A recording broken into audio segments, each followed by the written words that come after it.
My daughter humiliated me in front of her friends, saying I was old and stupid, so I canceled the college that I paid for her. Before we begin, drop a comment below telling me where in the world you are listening, and make sure to subscribe for more life-changing journeys. The envelope from Princeton University felt heavy in my hands. I traced my fingers over the embossed logo before handing it to Olivia. After 19 years of sacrifice, sleepless nights, and second jobs, my daughter's future was sealed inside. "I got in!" Olivia's scream pierced the kitchen as she danced around. "Mom, I got in! Princeton, can you believe it?" I couldn't stop the tears. "Your father would have been so proud," I whispered, remembering Robert and how we'd dreamed of starting a family before his car accident 20 years ago. Olivia was already texting everyone she knew. "We have to celebrate, like a real party." She looked up, her eyes calculating rather than joyful. The Henderson twins got into Yale, and their parents rented out Bellini's. "Sweetheart, that's a bit out of our price range," I started, mentally reviewing our savings account. "Mom, it's Princeton." Her voice took on that edge I'd learned to dread. "Do you want me to look pathetic compared to everyone else? It's bad enough I have to say I'm adopted when people ask why my mom is practically a senior citizen." The barb stung, but I pushed it aside like I always did. "Of course not, honey. We'll figure something out." 3 weeks later, our modest house was transformed into what Olivia deemed an acceptable celebration venue. I dipped into my emergency fund for catering, decorations, and even hired student bartenders. I stood in the kitchen, arranging hors d'oeuvres, when Olivia burst in with 3 friends from Lakeside Prep. "Mom, where are the little shrimp things?" she demanded, barely looking at me. "Coming right up," I smiled at her friends. "Congratulations to all of you on your acceptances. Mrs. Sullivan, your home is lovely," said Emma, the only one who bothered to meet my eyes. "Oh God, Mom, don't start with the small talk." Olivia rolled her eyes. "Just bring the food out when it's ready." After they left, I leaned against the counter, willing away the hurt. This was Olivia's night. The party was in full swing when I ventured upstairs for more napkins. As I passed the guest bedroom, I heard Olivia's laugh, followed by, "Can you imagine having to explain her to my college friends?" I froze, hand halfway to the doorknob. "At least your real mom was probably young and cool." I recognized Brooke Henderson's voice. "Like, was she a teen mom or something?" "I tell everyone my parents were brilliant grad students who died in an accident," Olivia said casually. "It's less embarrassing than admitting I was adopted by a desperate old woman who couldn't have kids of her own." The ice in my veins spread to my fingertips. "But she's paying for Princeton, right?" another voice asked. "That's pretty generous." "She's mortgaging the house," Olivia snorted, as if I'd let her off the hook after all the time she embarrassed me. "Do you know last parent-teacher night she asked Mr. Phillips what existentialism meant? In front of everyone. It's not my fault she's too stupid to understand half the books I read." Laughter rippled through the room. "She's like having a housekeeper who thinks she's your mom," Olivia continued, "always hovering, asking about my day like she could possibly understand what my life is like. God, I can't wait to get to Princeton and finally drop the act." "What act?" Emma asked quietly. "The Grateful Daughter Act." Olivia's voice dripped with contempt. "Do you know how exhausting it is pretending to care about her feelings? Oh, Mom, thank you so much for working double shifts so I could go to ballet." She mimicked me cruelly, as if she didn't get exactly what she wanted someone to make her pathetic life seem meaningful. A glass shattered downstairs, followed by cheers. I should move, should confront her, should do something other than stand here, letting each word cut deeper. "But you'll still visit her, right?" Emma pressed. "Only until I get my inheritance," Olivia laughed. "The old lady's not going to live forever. And when she kicks it, this house is mine. Then I'll finally be free." I backed away silently, retreating to my bedroom. I caught my reflection in the mirror, gray-streaked hair, lines around my eyes, the dress I'd splurged on for tonight. For the first time, I saw myself through Olivia's eyes, old, unsophisticated, embarrassing. The sounds of celebration continued downstairs, but inside me, something vital had cracked the foundation I'd built my entire adult life upon. The daughter I thought I knew, the love I thought we shared, the sacrifices I thought had meaning. It was all a lie, and I had no idea what to do next. The morning after the party, I cleaned up the aftermath while Olivia slept upstairs. Every champagne flute I washed, every crumpled napkin I collected felt like evidence of my own naivety. "Mom, is there coffee?" Olivia shuffled in around noon, hair tangled, eyes puffy from too little sleep. I poured her a cup without speaking. "Great party, right?" She scrolled through her phone. Brooke's mom asked where we catered from. I told her it was the new place downtown, not that cheap deli you actually used. The casual lie struck me differently now. How many others had there been? "Olivia," I said quietly, "we need to talk." "Can't. Meeting Emma for brunch in an hour." She glanced up, finally noticing my expression. "What's wrong with you? You look weird." "I overheard your conversation with your friends last night, in the guest room." The change was instantaneous. Her face shifted from annoyance to calculation in a heartbeat. "What conversation?" she asked carefully. "The one where you called me old and stupid, where you said I was like a housekeeper, where you talked about waiting for me to die so you could get your inheritance." Olivia's laugh was too bright, too rehearsed. "Mom, we were just joking around. You know how girls are, we say crazy things just to sound cool. Do you tell people your real parents were brilliant grad students who died?" Her smile faltered. "I can't believe you're eavesdropping on me at my own celebration party. Answer the question, Olivia. What does it matter?" She slammed her coffee cup down. "You know how people look at me when they realize I'm adopted, all that fake sympathy and those questions about my real family. It's easier to make something up, something that doesn't include me." "You're being ridiculous." She grabbed her phone. "I don't have time for this. I need to get ready." As she turned to leave, I said, "We need to discuss Princeton." "What's there to discuss? We already decided I'm going." "No, you decided. And I agreed to mortgage the house to make it happen. But now..." Something dangerous flashed in her eyes. "But now what? You're threatening to not pay for college because your feelings are hurt? Grow up." "Mom!" I flinched as if she'd struck me. In 19 years, I'd never heard such naked contempt in her voice. "This isn't about hurt feelings," I said. "This is about realizing I don't know who you are. I'm the same person I've always been." She crossed her arms. "You're just finally paying attention." That admission hung between us, damning in its honesty. "What happened to you?" I whispered. "Nothing happened to me," she spat.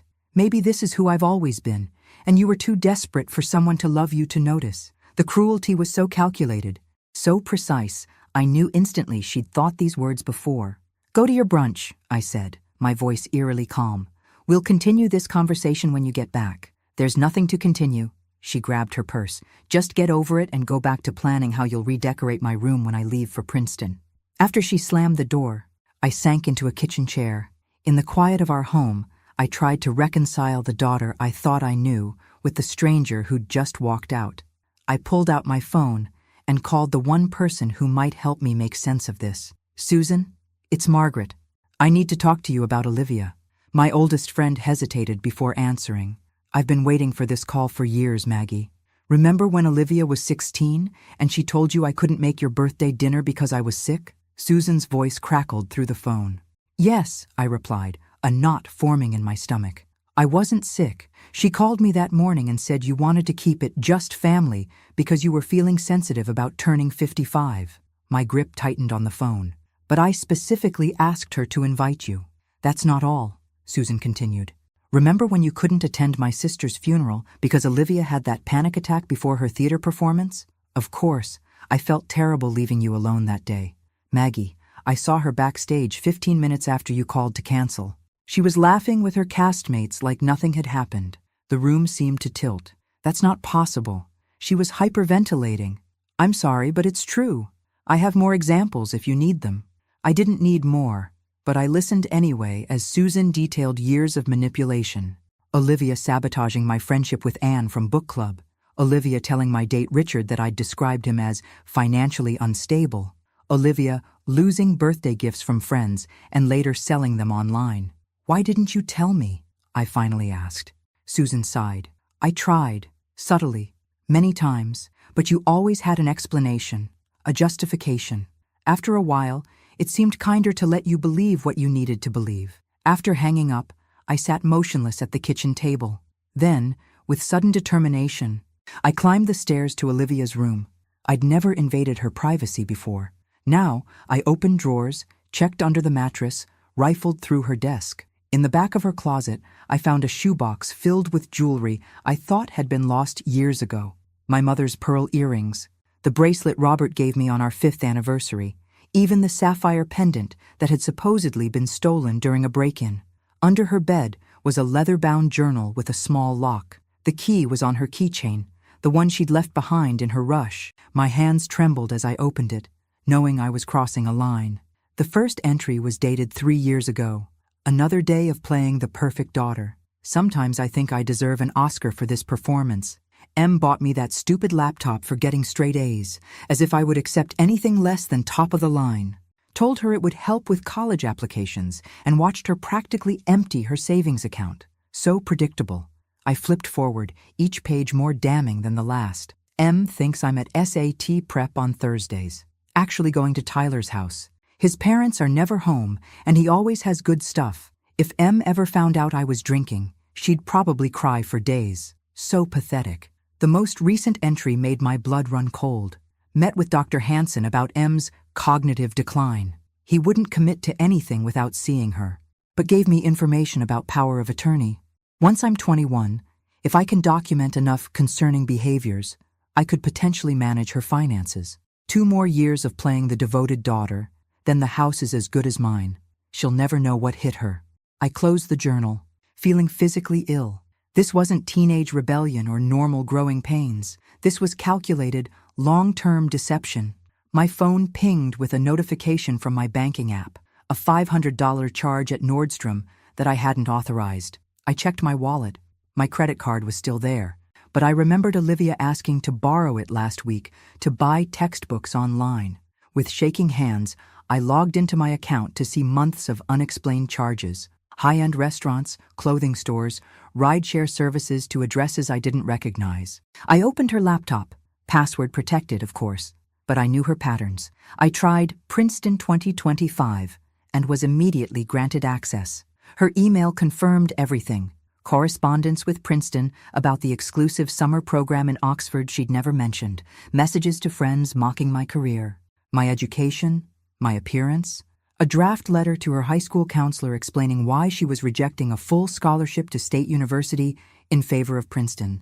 A full scholarship she'd never told me about. The sound of the front door jolted me back to reality. I quickly returned everything to its place and made my way downstairs, a strange calm settling over me. Olivia breezed in, still scrolling through her phone. "Emma says hi," she said without looking up. "Did you have a nice time?" My voice sounded foreign to my own ears. "It was fine.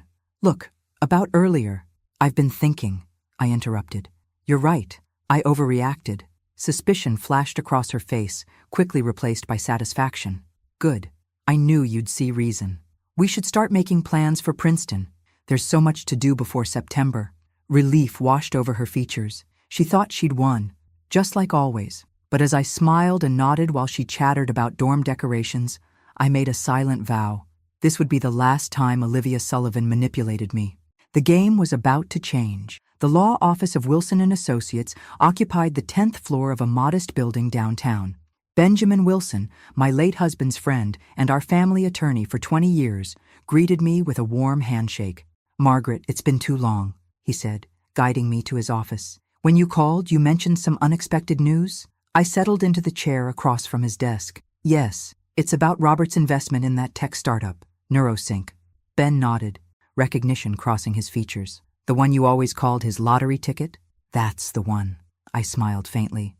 Robert was so excited about their neural interface technology, even though everyone said it was too speculative. "I remember trying to talk him out of it," Ben admitted. "Not my finest moment as a financial advisor." "Well, I got a call yesterday.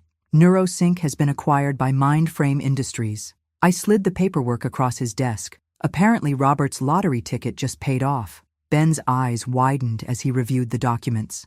"Margaret, this is substantial. $560,000, I said, the number still surreal to me. "After taxes. This changes everything for you." "It does," I agreed, "but not in the way you might think." I spent the next hour explaining the situation with Olivia, the overheard conversation, Susan's revelations, the evidence I'd found. Ben listened without interruption, his expression growing increasingly troubled. "I understand your distress," he said finally. But what exactly are you planning to do? That's why I'm here. I need to know my options. Ben leaned back in his chair. Legally, you have no obligation to pay for Olivia's education, especially now that she's 18. The money from NeuroSync is undeniably yours alone. And the mortgage I was about to take out for Princeton can be canceled before anything is finalized. I nodded, a weight lifting from my shoulders. There's something else. I found evidence that Olivia was planning to seek power of attorney over me by documenting false cognitive decline. Ben's expression hardened. That's extremely concerning and potentially fraudulent. She also rejected a full scholarship to State University without telling me, which means she deliberately chose the option that would cost you the most, Ben concluded. Exactly. What do you want, Margaret? Truly? The question caught me off guard. What did I want? Revenge? Punishment? Neither felt right. I want her to learn the lesson I failed to teach her all these years, I said finally. That actions have consequences. That relationships require honesty. That love doesn't mean being a doormat. Ben nodded thoughtfully. Then perhaps we should craft a strategy that's educational rather than punitive. For the next 2 hours, we outlined a plan. First, I would transfer the money intended for Princeton into a separate account only I could access. Next, I would cancel all credit cards Olivia used as an authorized user. Finally, with Ben's guidance, I would establish a trust fund with specific conditions Olivia would need to meet to access it. This isn't about withholding support, Ben clarified. It's about creating accountability. As I prepared to leave, Ben handed me a university brochure. One more thing to consider. It's never too late to pursue your own education, Margaret. I stared at the brochure for the local community college. I couldn't possibly. Why not? You've put your dreams on hold for decades. Maybe it's time to revisit them. After all, you've always loved literature. Those journals you've kept all these years, they show real talent. I was surprised he remembered my old habit of writing daily reflections and short stories. Robert had always encouraged my writing, but after his accident, I'd set that dream aside to focus on making ends meet and raising Olivia. When I arrived home, Olivia was waiting, a stack of Princeton housing forms on the kitchen table. "Where have you been?" she demanded. "I needed your signature on these hours ago. I had a meeting with Ben Wilson." "The lawyer? Why?" I set my purse down carefully. "I received some unexpected news today. An investment your father made years ago has finally paid off." Olivia's eyes lit up with naked greed. "How much?" "Enough to change our lives," I said carefully. "But perhaps not in the way you're thinking." "What's that supposed to mean?" "It means I've had a revelation today, Olivia. About you. About me. About the relationship we've built on my blind devotion and your calculated manipulation." She froze, then quickly recovered. "Is this about what you overheard again?" "I told you we were just joking." "Stop lying," I said quietly. "I know about the scholarship you rejected. I know about the Oxford program you applied to without telling me. I know about the credit card charges and the stolen jewelry and the journal where you detailed plans to declare me mentally incompetent." The color drained from her face. "You went through my things? You had no right." "Perhaps not, but I had every reason." "So what now?" she demanded, defiance replacing shock. "You're going to punish me by not paying for Princeton? Ruin my future because I hurt your feelings?" "No," I said calmly. "I'm going to give you exactly what you need, not what you want. And what you need, Olivia, is a lesson in consequences." The confusion on her face would have been comical under different circumstances. "I don't understand." "You will," I promised. "Starting tomorrow." As I climbed the stairs, leaving her staring after me in bewilderment, I realized this was the first conversation we'd ever had where I hadn't yielded to her emotional manipulation. It felt like waking up from a very long sleep. "You're going back to school?" Olivia's voice dripped with disbelief as she stared at the community college enrollment form on the kitchen counter. "For what? It's not like you can start a career at your age." I continued making my coffee, refusing to take the bait. "I've always loved literature. Now I have the time and resources to study it properly." "This is about punishing me, isn't it?" She crossed her arms. "You're using Dad's money for yourself instead of my education." "I'm using my money to improve my life," I corrected gently. Something I should have done years ago. It had been 3 days since our confrontation. 3 days of strategic silence on my part while Olivia cycled between anger, manipulation, and desperate attempts to re-establish the status quo. She'd even made dinner last night, badly burnt lasagna, that I'd praised effusively while watching her calculate her next move. "What about Princeton?" she finally asked, the question I'd been waiting for. "I won't be paying for Princeton." The explosion was immediate. "You can't do this to me. I've already accepted. My friends all know. Do you have any idea how humiliating it would be to attend State University on a full scholarship instead?" I interrupted. "The one you rejected without telling me?" Olivia faltered. "That's different. Princeton opens doors that State never could. Then perhaps you should have been honest about your options, and we could have discussed them like adults." "This is insane," she muttered. "You're punishing me for trying to better myself." "No," I said evenly. "I'm allowing you to experience the natural consequences of dishonesty. There's a difference. So that's it? I just don't go to college?" Her voice cracked, and for a moment, I almost wavered. "You have options," I said, pulling out the folder Ben had helped me prepare. "I've contacted State University. They've agreed to reconsider your scholarship if you apply by the end of the week." Hope flickered in her eyes, quickly replaced by suspicion. "Why would you do that if you're so angry with me?" "Because despite everything, I am your mother, and I do want you to succeed." I paused. "But success built on manipulation isn't really success at all, is it?" She didn't answer, staring at the folder instead. "There's more," I continued. "I've established a trust fund for you." Her head snapped up. "A trust fund?" "With conditions," I clarified. "You'll receive a modest monthly stipend for living expenses while you attend college. The bulk of the money will become available after you've maintained full-time employment for 2 years following graduation."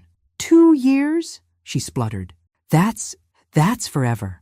It's called learning financial independence, something I should have taught you long ago." She paced the kitchen, calculations visibly running behind her eyes. "And if I refuse, then you're welcome to stay here, contribute to household expenses, and attend community college with me," I said mildly. "The choice is entirely yours." Olivia stopped pacing. "You've thought of everything, haven't you? I've had 19 years of making excuses for your behavior. It gives one plenty of time to reflect." She snatched the folder off the table. "I need to think."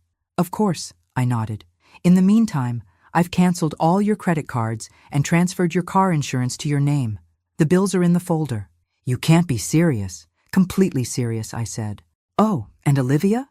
The Princeton housing forms you needed me to sign?" I nodded toward the shredder in the corner. I thought it best to eliminate the temptation. After she stormed upstairs, I allowed myself a moment of doubt. Was I being too harsh? Too abrupt in changing the rules of our relationship? My phone rang, displaying Susan's name. "How did it go?" she asked immediately. "About as well as expected," I sighed. "She thinks I'm punishing her." "You're not," Susan said firmly. "You're finally parenting her. There's a difference." "What if she hates me for it?" "She might for a while. But Maggie, she was planning to have you declared incompetent to get your money. If that doesn't justify some tough love, I don't know what does." The doorbell interrupted our conversation. I opened it to find Daniel Matthews, my neighbor from 3 houses down, holding a stack of mail. "These were delivered to my box by mistake," he said with an apologetic smile. "I think the new carrier is still learning the route." "Thank you." "Daniel, would you like to come in for coffee?" The invitation surprised us both. In 5 years of living on the same street, our interactions had been limited to neighborly waves and brief conversations about the weather. "I'd like that," he said, after a moment's hesitation.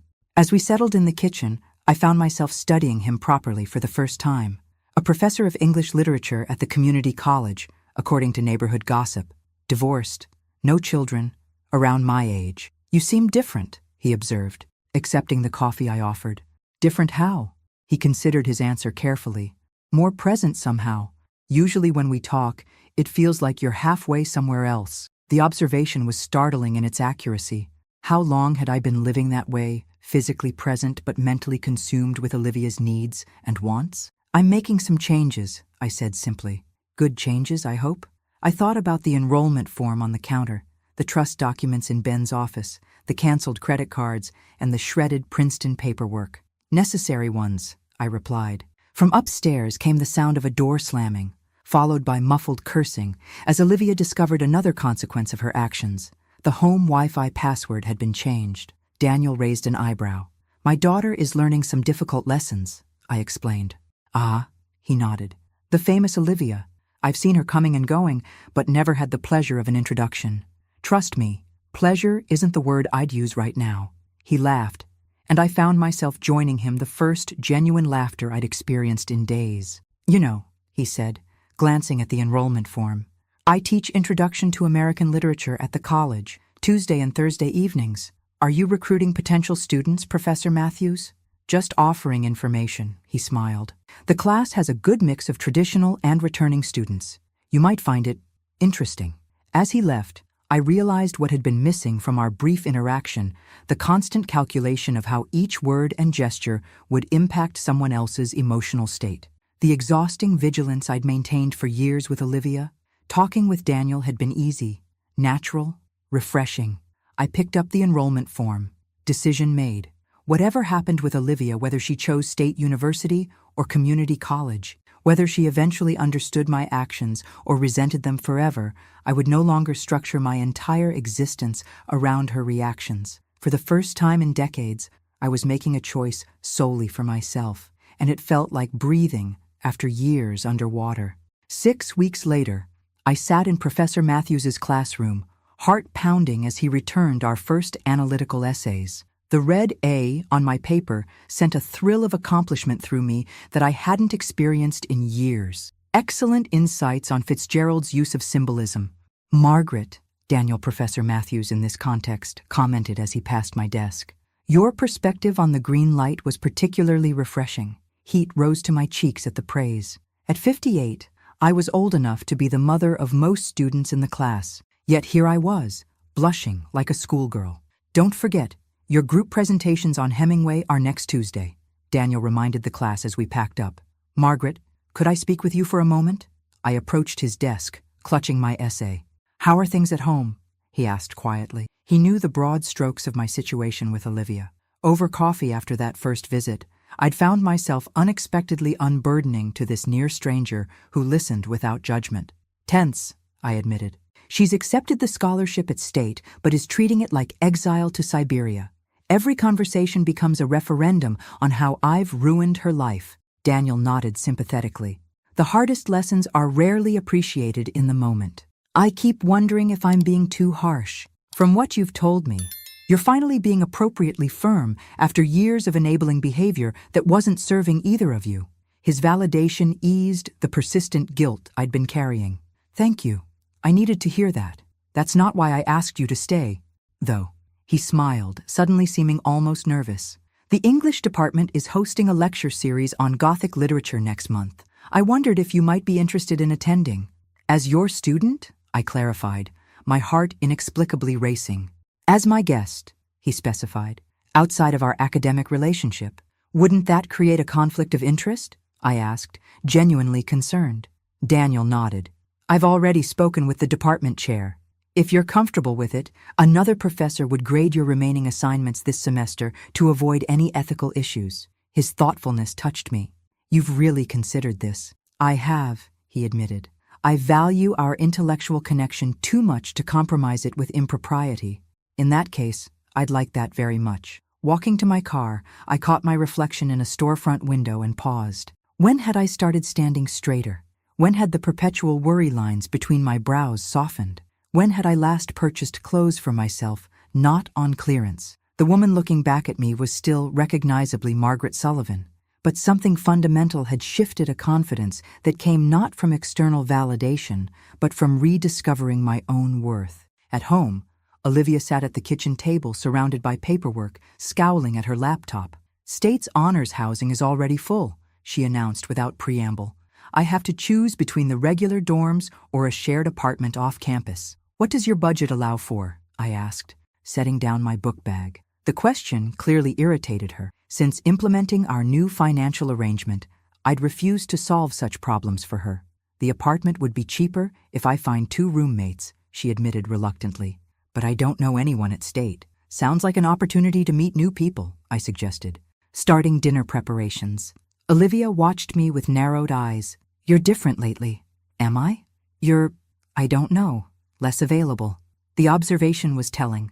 To Olivia, my value had always been measured by my availability to meet her needs. I have my own studies to focus on, I replied. Speaking of which, I got an A- on my first essay. Good for you, she said, not entirely succeeding at hiding her sarcasm. Learning to analyze The Great Gatsby will really transform your career prospects. Rather than rise to the bait, I simply continued chopping vegetables. Actually, I've been invited to a lecture series on Gothic literature next month. Thrilling, she rolled her eyes. With Professor Matthews. Something in my tone made her look up sharply. Wait, like a date? Yes, I said simply. You're dating my literature professor? Confusion warred with disgust on her face. He's not your professor, and yes, I'm exploring the possibility. That's weird, is it? I kept my tone light. I'm a single woman enjoying intellectual conversation with a man who shares my interests. Seems perfectly normal to me. You're almost 60. 58, I corrected, which means I potentially have decades of life ahead of me. Did you expect me to spend them all alone once you left for college? She had no answer for that. The truth was, she had never considered my life beyond its utility to hers. Whatever, she finally muttered, returning to her laptop. I need to make a decision about housing by Friday. The stipend you're allowing me barely covers anything. It covers necessities, I pointed out. If you want extras, you might consider a part-time job. A job? She looked genuinely shocked. While taking a full course load? Millions of students manage it every semester. This is punishment, she declared. You're deliberately making things difficult for me. No, Olivia, I'm introducing you to reality. I set down my knife. The reality most young adults face: balancing responsibilities, making financial decisions, experiencing consequences. All because you overheard one stupid conversation. That conversation was just the catalyst, I said quietly. This is about 19 years of patterns I should have addressed long ago. Our eyes met across the kitchen, and for a brief moment, something like understanding flickered in hers. Then her phone chimed, breaking the connection. It's Tyler, she said, checking the message. He got into state, too. Says he needs a roommate. Male roommate? I raised an eyebrow. Is that wise? She rolled her eyes. Tyler's gay, Mom. But thanks for the 1950s morality check. If he's reliable and respectful, it could be a good solution, I offered, refusing to be baited. Olivia seemed thrown by my reasonable response. She'd clearly expected opposition she could rail against. I'll tell him maybe, she said cautiously, as if waiting for the catch. The doorbell rang, and Olivia answered it before I could move. Susan's voice drifted from the entryway, followed by her appearance in the kitchen doorway. Book club night, she announced, holding up a bottle of wine. I brought the Pinot you like. Book club? Olivia echoed. First Thursday of the month, I explained, wiping my hands on a towel. We're discussing Rebecca tonight. Since when do you have a book club? Since 4 weeks ago, Susan supplied cheerfully. Your mom's analysis has been eye-opening. Apparently studying literature formally gives one quite the critical perspective. The look of complete bewilderment on Olivia's face might have been comical under different circumstances. She was watching her carefully constructed image of me, the predictable, manipulable doormat, crumble in real time. I made chicken for dinner, I told her. Help yourself whenever you're hungry. We'll be in the living room. As Susan and I left the kitchen, I heard Olivia's baffled murmur, "Who are you?" The question echoed in my mind as I greeted the 3 other women in our newly formed book club. Who was I, now that I was becoming the person I might have been all along, if I hadn't lost myself in the consuming role of Olivia's mother? I was still discovering the answer, one day at a time, and for the first time in decades, the uncertainty felt exhilarating rather than terrifying.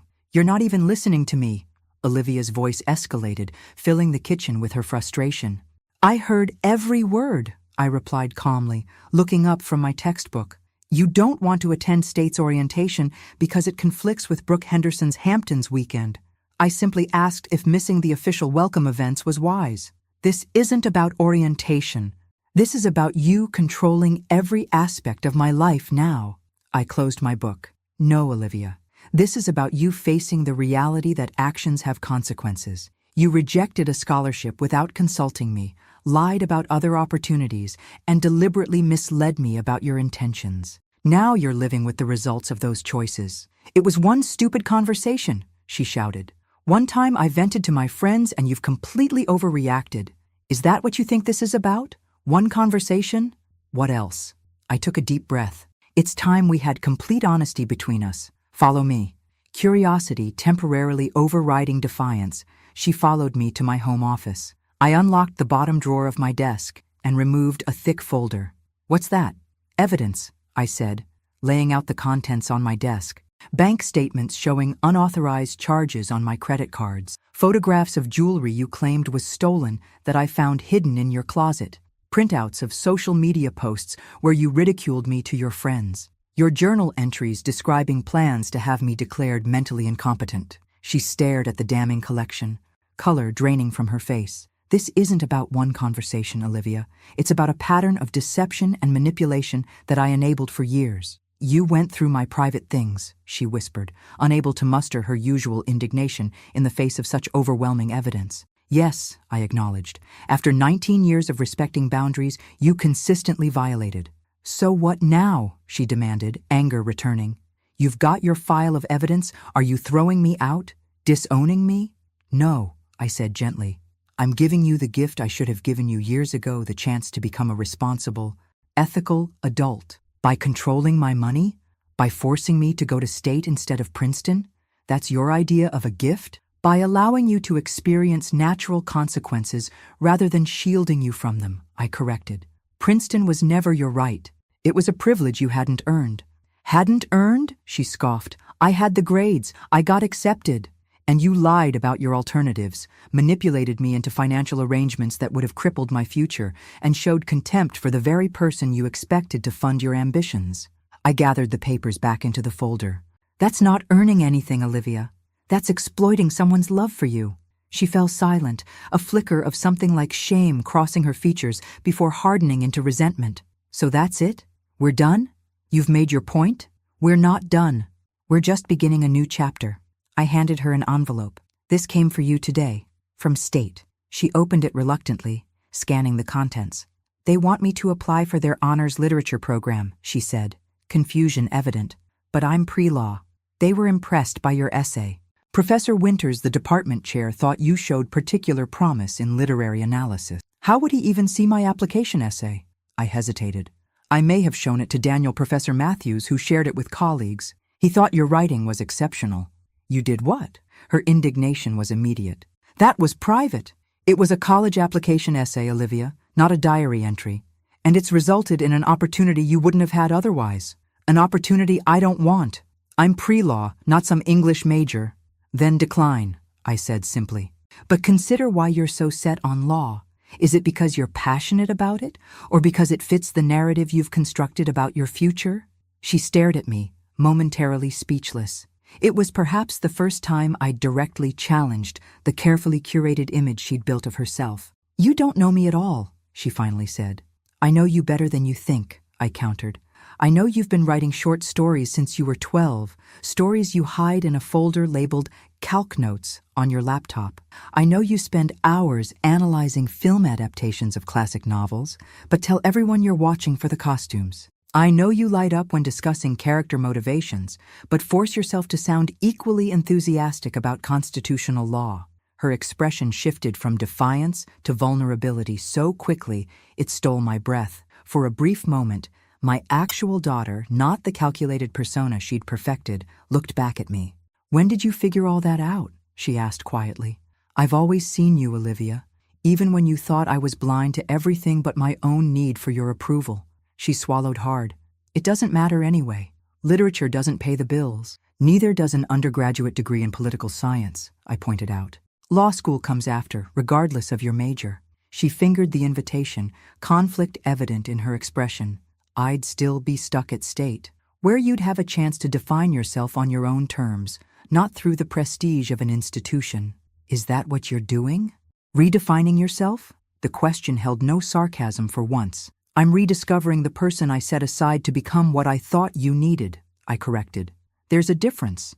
And if I refuse your terms, if I try to find another way to Princeton, that's your choice. But my terms regarding financial support won't change." She crumpled the honors program invitation in her fist. "This isn't fair." "It's perfectly fair," I said quietly.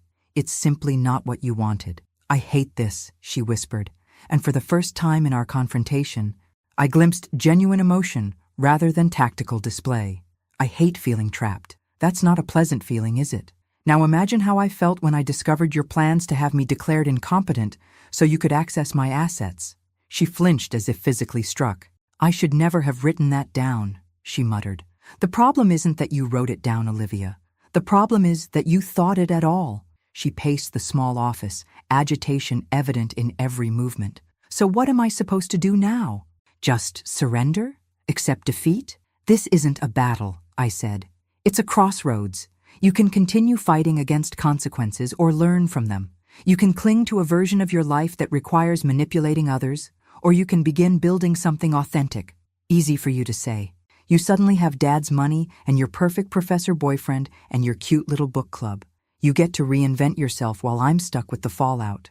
The fallout of your own choices, I reminded her gently. And yes, I do have new opportunities. Because for the first time in decades, I'm choosing myself rather than subordinating my needs to yours. She stared at me for a long moment, searching my face for some sign of wavering. Finding none, she snatched the honors program invitation from where she'd discarded it. "Fine," she said, her voice tight. "I'll consider it. Not because you want me to, but because having English Lit as a minor might distinguish my law school applications." It was a small concession wrapped in rationalization classic Olivia, but it was more than I'd expected. "That's a practical perspective," I acknowledged. She turned to leave, then paused at the doorway. "Does it make you happy, seeing me like this?" The question caught me off guard. "Like what?" "Powerless, at your mercy." "No, Olivia. It breaks my heart." I met her gaze squarely. "But watching you continue on your previous path would break it more completely." Something in my tone must have reached her, because she looked away first. "I have to call Tyler about the apartment," she muttered, disappearing down the hallway. After she left, I sat motionless, emotionally drained from the confrontation. The folder of evidence remained on my desk, physical proof of years of manipulation and deceit. Yet alongside the anger and disappointment it represented, I found myself wondering what I might have done differently. My phone chimed with a text from Daniel. "Still on for coffee tomorrow?" The simple message brought a smile to my face. Whatever uncertainty lay ahead with Olivia, I was no longer navigating it while neglecting my own needs and happiness. That, at least, was progress. The August heat was stifling as I helped Olivia carry the last box up 3 flights of stairs to her apartment near State University's campus. Tyler, her gay roommate, had already arranged the common areas with surprising design sense. "That's everything," I said, setting the box labeled books on her bare mattress. Olivia surveyed her new bedroom, roughly half the size of her room at home, with beige walls and a view of the parking lot. "It's depressing," she declared. "It's a blank canvas," I countered. "And it's yours to design however you want, within your budget." She gave me a sideways glance. "That's your solution to everything now, isn't it? Within your budget." "Financial independence is part of adulthood," I said, refusing to be baited. "Something most people learn much earlier than 19. Tyler appeared in the doorway, his slender frame leaning against the frame. "My parents made me get a job at 16, he offered. "Best thing they ever did for me. I appreciate everything so much more when I have to work for it." Olivia shot him a betrayed look. "Whose side are you on?" "Team Reality," he grinned. "The coffee shop where I work is hiring, by the way. Employee discount on caffeine essential for surviving freshman year." After he disappeared back to the living room, Olivia muttered, "I can't believe I agreed to live with someone who thinks minimum wage jobs build character." "He seems grounded," I observed. "A good influence, perhaps. He's the only person from high school who would still talk to me after—" She trailed off, not meeting my eyes. "After your circumstances changed," I finished for her. "After everyone found out I got downgraded from Princeton to State," she corrected bitterly. "Brooke made sure everyone knew. Friendship based on status is rarely lasting." "Thanks for the fortune cookie wisdom," she snapped, then immediately looked away. "Sorry, I'm just stressed." The apology, however reluctant, was notable a small crack in her defensive armor. "Understandable," I acknowledged. "Change is difficult." We finished unpacking in companionable silence. When everything was in place, we stood awkwardly in the center of her room, the moment of farewell looming. "So," Olivia said, fiddling with her sleeve, "I guess this is it." "I'm only 40 minutes away," I reminded her. "But yes, this is the beginning of your independent life." She nodded, her expression unreadable. "When does your fall semester start?" "Next week. I'm taking 3 classes this time." "Ambitious?" she said. with only a hint of sarcasm. I'm enjoying the challenge more than I expected. Another awkward silence fell between us. So much remained unresolved, yet neither of us seemed ready to bridge the deeper divides. Well, I finally said, reaching for my purse. I should get going. Let you settle in. Wait, she blurted, then hesitated. I wanted to ask. Yes? She took a deep breath. The trust fund, is it really there? Or was that just something you said to make me cooperate? The question revealed so much about how she viewed me as someone potentially capable of the same manipulation she had employed. It exists, I said firmly. The terms are exactly as I explained. You'll receive the monthly stipend we agreed on while you're in school. The full amount becomes accessible after 2 years of post-graduation employment. Relief flickered across her features before she masked it. And if I wanted to switch to the literature program instead of pre-law, would that violate the terms? The question caught me by surprise. No, it wouldn't. The terms are based on attendance and completion, not specific majors. She nodded, as if confirming something to herself. Good to know. Are you considering it? Maybe, she admitted reluctantly. Professor Winters called personally yesterday, said my application essay showed remarkable insight into Austen's use of irony. That's quite a compliment from the department chair. It would still be state, not Princeton, she pointed out, as if testing my reaction. The quality of education depends far more on the student's engagement than the institution's prestige, I said, something I've learned firsthand these past months. Tyler appeared again, this time holding car keys. Sorry to interrupt, Mrs. Sullivan, but we've got that department mixer in an hour, and I still need to shower. Department mixer? I echoed, looking at Olivia. For the literature program, she explained, not meeting my eyes. I haven't decided anything. I'm just exploring options. Of course, I nodded, hiding my surprise. That seems wise. Another silence fell, more charged than the last. 3 months ago, I would have filled it with reassurances and offers of help. Now, I simply waited, allowing Olivia to navigate the moment on her own terms. I should go, I finally said, moving toward the door. Mom, she called, stopping me. The word sounded different somehow, less a title of convenience and more an acknowledgement of relationship. Thank you for helping with the move. You're welcome, I replied simply. As I drove home, emotions swirled through me, pride in Olivia's small steps toward authenticity, grief for the years of manipulation, hope for genuine change, and lingering fear that I was somehow failing her by enforcing boundaries. My phone rang through the car's speaker system. Daniel calling, the automated voice announced. Hi, I answered, his name bringing an involuntary smile to my face. How did the move go? His voice was warm with genuine interest. Better than expected, I admitted. She's considering switching to the literature program. That's significant, he observed. Her choice? Apparently, though I'm sure she'd deny I had any influence. He laughed. Progress doesn't always announce itself with fanfare. No, I agreed. Sometimes it whispers through the cracks of resistance. Poetic. You're becoming quite the literature student. I have an excellent professor, I teased. Speaking of which, his tone shifted slightly.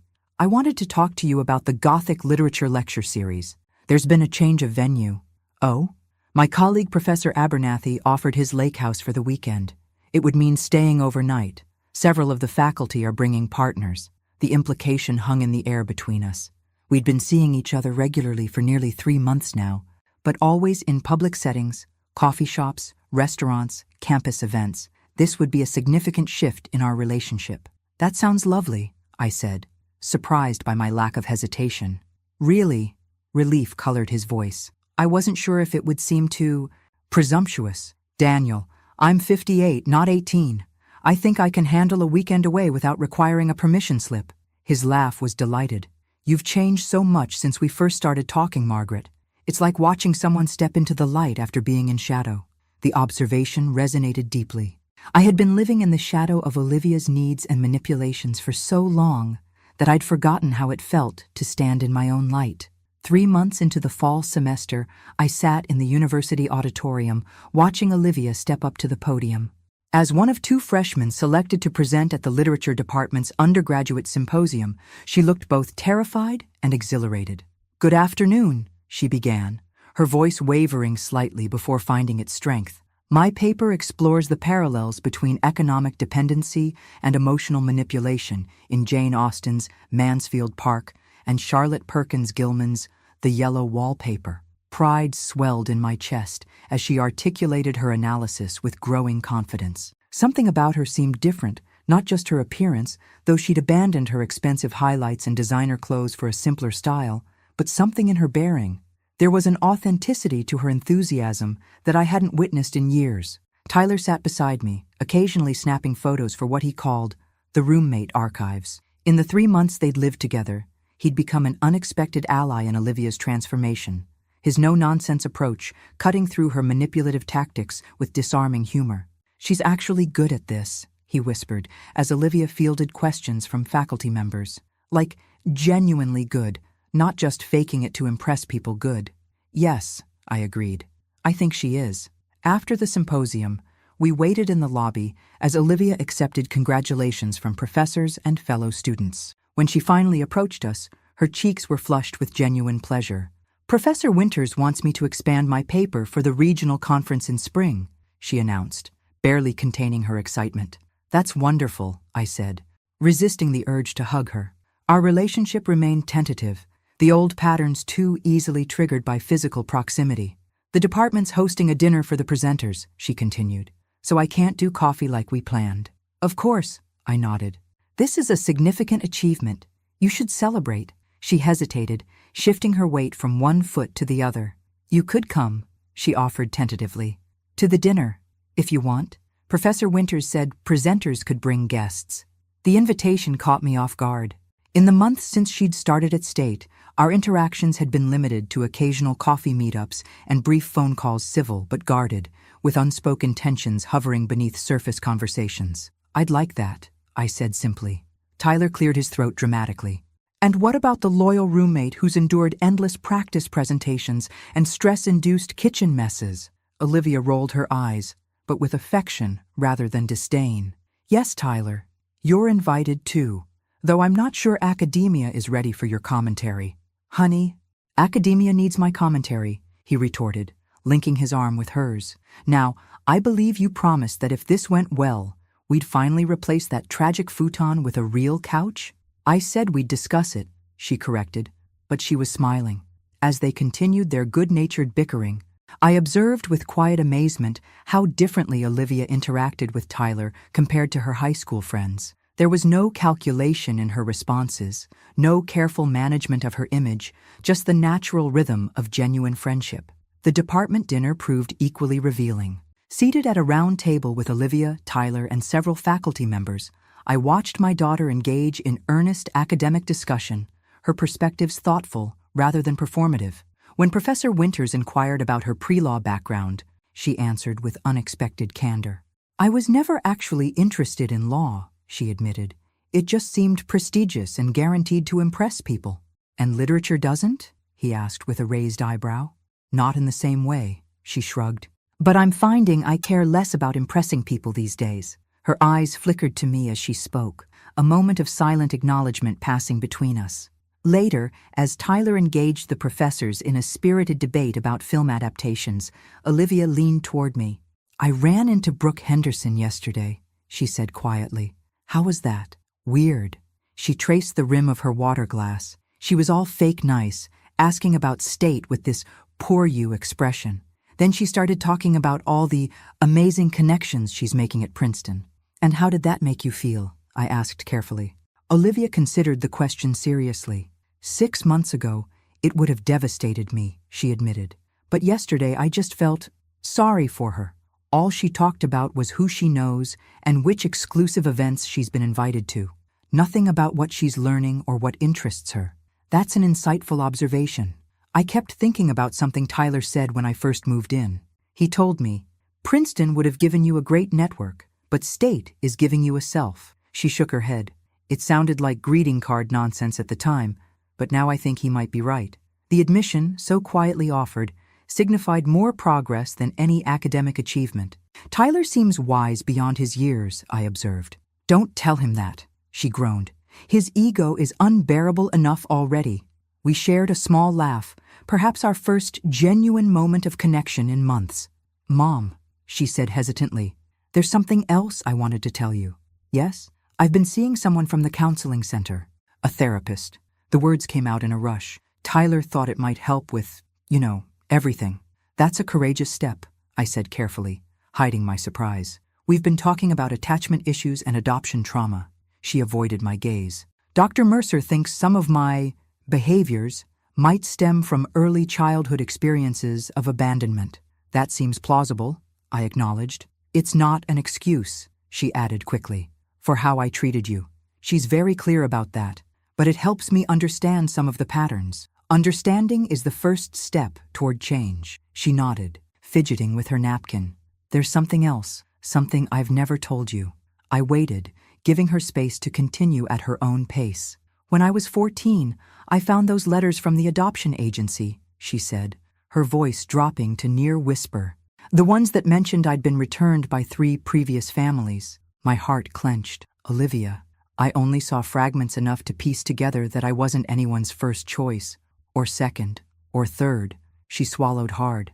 I convinced myself you only kept me because you were desperate and had no better options. That wasn't true, I said gently. I chose you specifically, Olivia. Your file was the only one I requested to see. Surprise flickered across her face. Why? The question transported me back 19 years, to the small office where I'd first seen her photograph, a solemn-eyed child with defensive posture and wary expression. Because the social worker described you as challenging but brilliant. Because your eyes held questions I wanted to help answer. Because when every other prospective parent saw problems, I saw potential. She blinked rapidly, emotion breaking through her carefully maintained composure. I've been awful to you, she whispered. At times, I agreed, not sugarcoating the truth. And I enabled behaviors I should have addressed years ago. We both have healing to do. Tyler's laugh drew our attention back to the wider table conversation, providing a welcome respite from the intensity of our exchange. Olivia discreetly wiped her eyes before rejoining the discussion, her academic persona slipping back into place like a comfortable garment rather than a deceptive mask. As I drove home later that evening, I realized something profound had shifted between us. Not forgiveness that would require more time and conversation, but understanding. A tentative bridge spanning the chasm of hurt and deception that had defined our relationship for too long. My phone beeped with a text message at a stoplight. I expected Daniel, who was attending a conference in Chicago, but instead saw Olivia's name. Thank you for coming tonight. It meant more than I can say. Simple words that would have seemed insignificant months ago now carried the weight of genuine emotion. And for the first time in years, I allowed myself to hope that perhaps, beneath the layers of manipulation and calculation, my daughter was finding her authentic self at last. I still can't believe you're making me do this, Olivia muttered as we walked across the crowded hotel lobby. I'm not making you do anything, I reminded her. I merely suggested it might be healing. You agreed. Momentary insanity, she grumbled, but there was no real heat in her complaint. The Celebrating Women in Literature benefit had been Daniel's suggestion, a prestigious annual event that brought together academics, publishers, and literary figures from across the region. This year's gathering held special significance for me. My recently published collection of personal essays was among those selected for recognition. There she is, Daniel said warmly, appearing at my side.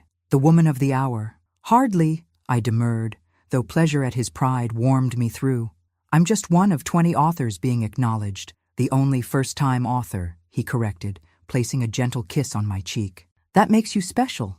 Olivia watched our interaction with a slightly bemused expression. Though she'd gradually accepted Daniel's place in my life over the past year, she still seemed surprised by outward displays of affection between us. Professor Matthews, she acknowledged with a nod that was almost respectful.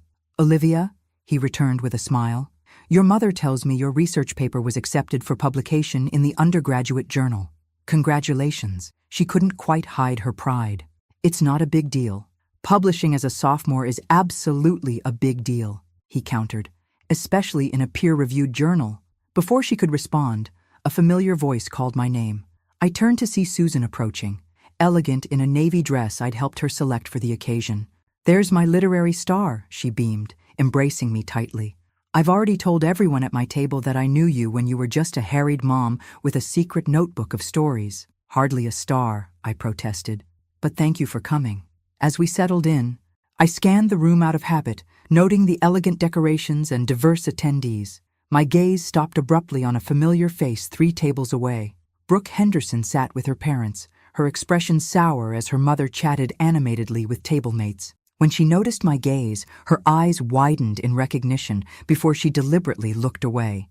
Olivia followed my line of sight. "Great," she muttered. "The Henderson family is here." "Mrs. Henderson serves on the Literary Foundation's board," Daniel explained. "Political appointment, she gives large donations, but has limited interest in actual literature."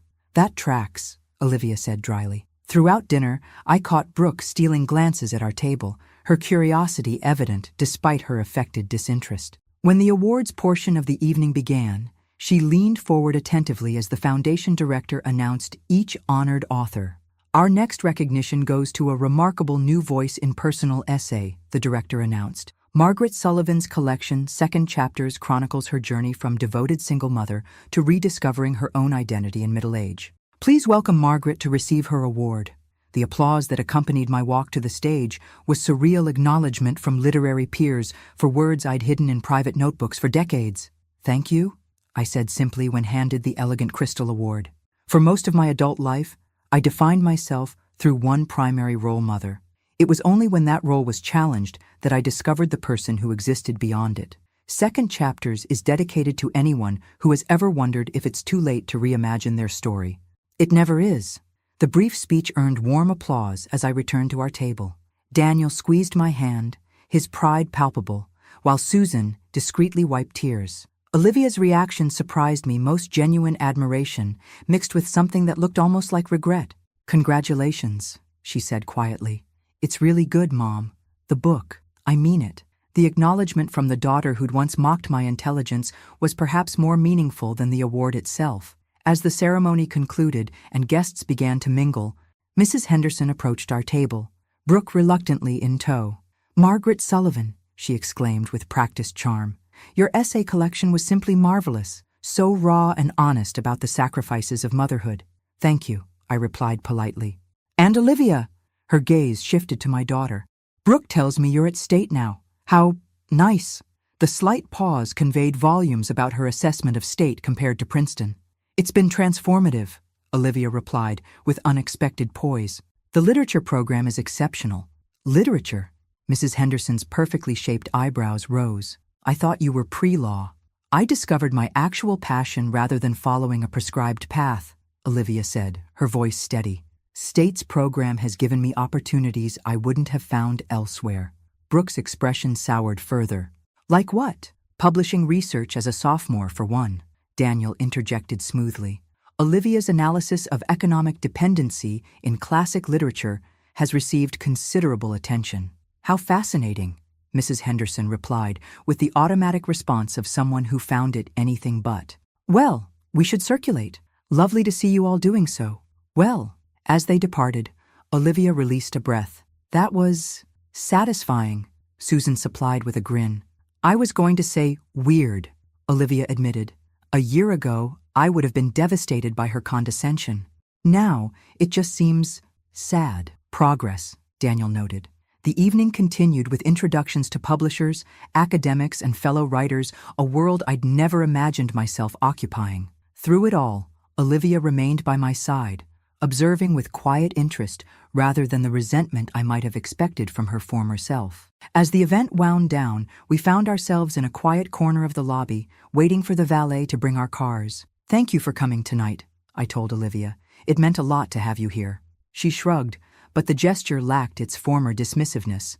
"It was interesting, seeing you in this world. You seem different." "Different how?" "I don't know. More solid somehow, like you're fully present in your skin." She looked away. "It's strange, realizing your parent is an actual person with their own life and interests." The observation revealed just how far she'd come from the self-centered teenager who'd seen me only as an extension of her needs. "It's part of growing up," I said gently, recognizing that parents are people too. "I guess," she hesitated. "Would you have found this path if things hadn't changed between us?" The question was perceptive and surprisingly self-aware. "I don't know," I answered honestly. Sometimes it takes a seismic disruption to reveal new possibilities. She nodded slowly. I'm sorry it had to happen that way. The apology, simple but sincere, hung between us, neither fully sufficient nor entirely necessary. We both understood that our journey had been complex, the fault lines running in both directions. We're here now, I said finally, both finding our paths. Daniel and Susan joined us as the valet arrived with our cars. Goodbyes were exchanged, plans made for Susan's upcoming birthday dinner. As Olivia prepared to leave in her modest used car, purchased with her earnings from the coffee shop job she'd initially resisted, she paused. I'm proud of you, Mom, she said quietly, for the book, for everything. The words so unexpected from the daughter who'd once dismissed me as intellectually inferior brought tears to my eyes. I'm proud of you too, I replied, more than you know. Driving home with Daniel, I reflected on the evening's significance, not just the professional recognition, but the public affirmation of the changes both Olivia and I had undergone. You're quiet, Daniel observed, reaching for my hand. Just thinking about how much has changed in 2 years, I said. For both of us. For the better? I considered the question carefully. Yes, despite the pain, despite the difficult conversations and adjustments, undeniably for the better. The email arrived on an ordinary Tuesday morning, nestled between a faculty newsletter and a reminder about Daniel's upcoming birthday. From Olivia Sullivan. Subject, can we talk? Mom, I've been working through some difficult material in therapy lately, and Dr. Mercer suggested it might be helpful to have a structured conversation with you. If you're willing, I'd like to come home this weekend. Just us, no Daniel, no Tyler, no distractions. There are things I need to say properly and questions I need to ask. I understand if this is too much or if you need time to consider. Olivia. The formal tone, so unlike our recent text exchanges, sent a ripple of apprehension through me. After nearly 2 years of gradual rebuilding, our relationship had reached a place of cautious stability. We spoke regularly, shared occasional meals, celebrated holidays together. The raw wounds had scabbed over, if not fully healed. What difficult material could prompt this request for a formal conversation? After consideration, I replied simply, I'll be here. Saturday works best. The intervening days passed with mounting tension. I found myself distracted during classes, my thoughts repeatedly returning to Olivia's cryptic message. By Saturday morning, I'd cycled through dozens of possibilities from reconciliation to renewed conflict. Olivia arrived precisely at noon, her expression inscrutable as she declined my offer of lunch. I'd rather just talk first, she said, setting a leather-bound notebook on the coffee table. If that's okay. We settled in the living room, the familiar setting suddenly feeling formal. So, I began when she remained silent. You wanted to talk. Olivia nodded, visibly gathering her courage. Dr. Mercer and I have been focusing on something called radical honesty in our sessions. It's challenging, I can imagine. Part of the process involves acknowledging harm I've caused and taking full responsibility without deflection. She opened the notebook, revealing pages of handwritten notes. I've spent months writing this all down, trying to be completely honest about my behavior toward you. My breath caught. This was not what I'd expected. You don't have to. I do, she interrupted gently. For me, as much as for you. She took a deep breath and began reading from her notebook. Mom, for most of my life, I manipulated, deceived, and emotionally exploited you. I used your love as a weapon against you. I deliberately made you feel intellectually inferior to boost my own ego. I lied about trivial matters and significant ones. I stole from you not just objects and money, but opportunities and peace of mind. Her voice remained steady despite the damning self-assessment. I sabotaged your friendships out of jealousy. I ridiculed you behind your back while accepting your sacrifices. I made you feel that you were lucky to have me in your life, when the truth was exactly the opposite. When I discovered an opportunity to attend Oxford, I hid it because I didn't want you to benefit from it. When I received a full scholarship to State, I rejected it because I wanted you to suffer financially for my prestige. Each admission felt like opening a wound I'd thought healed, yet somehow the pain was cleansing rather than destructive. Most unforgivably, she continued, I actively planned to have you declared mentally incompetent so I could control your assets. This wasn't a momentary lapse or a teenage whim, it was a calculated, sustained effort to strip you of your autonomy. She looked up from her notes, meeting my gaze directly. I hurt you deliberately and repeatedly. I can't undo that harm, but I can acknowledge it without excuses or deflection. I am profoundly sorry, Mom, not just for what I did, but for who I chose to be. The silence that followed felt charged with 2 decades of complicated emotions. That couldn't have been easy to say, I finally managed. It wasn't, she admitted. But it's been even harder living with the knowledge of who I was, who I still am in some ways, though I'm trying to change. You have changed, I said softly. I've witnessed it. Parts of me have, she acknowledged, but the core patterns, they're deeply ingrained. Dr. Mercer says they likely stem from attachment trauma during my first years of life, before you adopted me. She hesitated, then asked the question that seemed to be the real purpose of her visit. Did you know about my background before the adoption? I considered my answer carefully. I knew you'd been in multiple foster placements and that previous adoptions hadn't worked out. I was told you had adjustment difficulties due to early trauma. But not the specifics? No, those were sealed by the agency. She nodded, absorbing this. I've been trying to access my early records through legal channels. Dr. Mercer thinks understanding exactly what happened in those first 3 years might help me process some of the attachment issues. And have you been successful? Partially. I've learned I was removed from my birth mother at 13 months due to severe neglect. After that, there were 7 foster placements and 3 failed adoption attempts before you. She swallowed hard. No wonder I have trust issues. Olivia, I said gently, nothing in your early childhood justifies how you treated me. Explains, perhaps, but doesn't excuse. I know, she said quickly. That's what Dr. Mercer emphasizes. Understanding the origins of my behavior doesn't absolve me of responsibility for it. She paused. There's something else I need to ask you, and it's going to sound terrible. Go ahead. Did you ever regret adopting me? The question emerged barely above a whisper. The honesty of the moment demanded nothing less than complete truth. There were moments, I admitted. Brief moments during the worst of your manipulation when I wondered if I'd made a mistake, not because of who you were, but because I feared I lacked the skills to give you what you needed. She nodded, accepting this difficult truth. And now?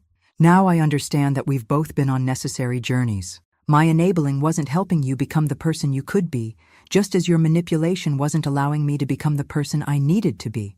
We were locked in a destructive pattern, she summarized. Yes, one that perhaps began long before either of us recognized it.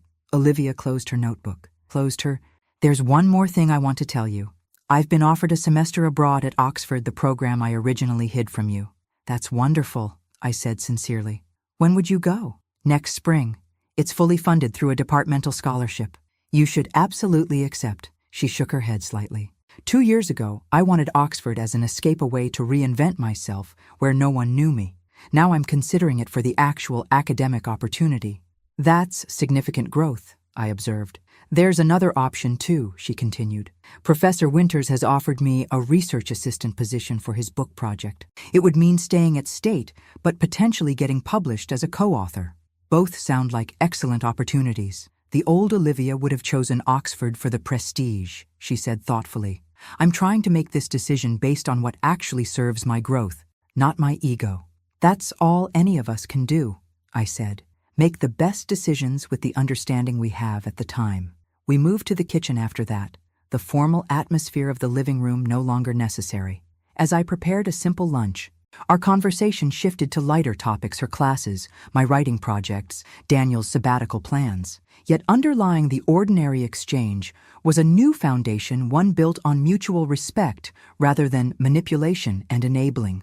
Tyler wants to know if you and Daniel would join us for dinner next Friday, she mentioned as she helped wash dishes. He's testing recipes for his culinary school application. We'd love to, I replied. How's he feeling about the career change? Terrified, but excited, kind of how I felt switching from pre-law to literature. The casual reference to her own transformation struck me how naturally she now acknowledged her growth. As she prepared to leave later that afternoon, Olivia paused at the front door. Thank you for listening today, for not minimizing what I did but not holding it against me either. That's what healing looks like, I said. Not forgetting, but not being defined by the past either. She nodded, then hesitated before asking, Are you happy, Mom? With your life now? The question, so different from the self-centered queries of her former self, touched me deeply. Yes, I answered truthfully. Not in the way I imagined happiness would look at this stage of my life, but genuinely, deeply happy. Good, she said simply. You deserve it. As I watched her drive away, I reflected on our journey, the painful awakening, the difficult boundaries, the gradual rebuilding. We would never have the simple mother-daughter relationship I'd once idealized, but perhaps we had something more valuable, an authentic connection between two imperfect people committed to growth. And in the end, isn't that what family truly means? 4 years later, I stood in the crowded university auditorium, watching Olivia adjust her graduation cap. At 23, she carried herself with a confidence that came from accomplishment rather than arrogance, a subtle but profound difference. "Stop fussing, Mom," she laughed as I straightened her honors cords. "It's just a ceremony." "It's not just anything," I corrected gently. "It's the culmination of 4 years of genuine work and growth." Daniel watched our interaction with a fond smile, camera ready to capture the moment. At my side, Tyler, now a culinary school graduate and junior chef at one of the city's upscale restaurants, made final adjustments to the boutonnierie he'd insisted on creating for Olivia's graduation gown. "Literature department's most outstanding senior award winner deserves proper floral recognition," he declared, stepping back to admire his handiwork. The announcement of Olivia's departmental honor had come as no surprise to those who'd witnessed her transformation from calculating pre-law student to passionate literary scholar. Her thesis on economic power dynamics in 19th-century women's literature had already been accepted for publication in a respected academic journal. "There's Professor Winters," Olivia noted, waving to the department chair who'd become her academic mentor. "He wants me to meet the visiting professor from Columbia before the ceremony starts." As she made her way through the crowd, I marveled at the natural ease with which she now navigated academic spaces, not as performance or strategy, but as genuine engagement. "Penny for your thoughts," Daniel said, slipping his arm around my waist. "Just reflecting on how far we've come," I replied. All of us. My own journey had unfolded alongside Olivia's. The essay collection that had brought unexpected recognition 3 years ago had led to a teaching position at the community college, then a book contract for a work exploring late-life reinvention. At 62, I'd found my voice as both writer and educator roles I'd never imagined in my former life. Daniel and I had married in a small ceremony last year, blending our lives with the comfortable familiarity of people who'd found partnership in middle age. The ring on my finger still occasionally surprised me, a symbol of a chapter I'd thought permanently closed after Robert's accident. "Mrs. Matthews?" I turned to find Brooke Henderson approaching, her expression uncharacteristically hesitant. We hadn't spoken since the literary benefit 3 years earlier. "Ms. Henderson," I acknowledged with polite surprise. "Are you here for the graduation?" "My cousin is receiving her master's," she explained. "I saw you across the room and, well, I wanted to say hello." An awkward silence fell between us, years of unspoken history hanging in the air. "How is Princeton?" Daniel asked diplomatically. "I actually transferred after sophomore year," she admitted, "to NYU. Princeton wasn't what I expected." The revelation surprised me. "I hope you found what you were looking for at NYU." "I did. Eventually." She glanced toward where Olivia stood chatting animatedly with faculty members. "Olivia seems to have thrived here." "She found her path," I agreed. Brooke nodded, something like regret crossing her features. "I should have been a better friend to her." "To both of you, really." The simple acknowledgement was unexpected. "We all make mistakes in our youth," I offered, not unkindly. "Some more than others," she said ruefully. "Anyway, I just wanted to say congratulations. To Olivia on her graduation, and to you on your new book. My mother has it on her nightstand." After she departed, Daniel squeezed my hand. "That was generous of you." "Life's too short for holding grudges," I replied, "especially when people show genuine change." The ceremony itself was a blur of speeches, name-calling, and applause. When Olivia crossed the stage to receive her diploma, the pride that swelled in my chest was untainted by calculation or comparison, simply joy in her genuine achievement. Afterward, amid the chaos of graduates and families, she found us with a beaming smile. "Official college graduate," she announced, brandishing her diploma. "Now I just have to decide between the master's programs." Her academic success had translated into multiple graduate school offers, a choice she was approaching with thoughtful consideration rather than status seeking. "You'll make the right decision," I assured her. "You always do nowadays." "High praise from the woman who once called me pathologically manipulative," she teased, the old wound now healed enough for gentle humor. "I never used those exact words," I protested.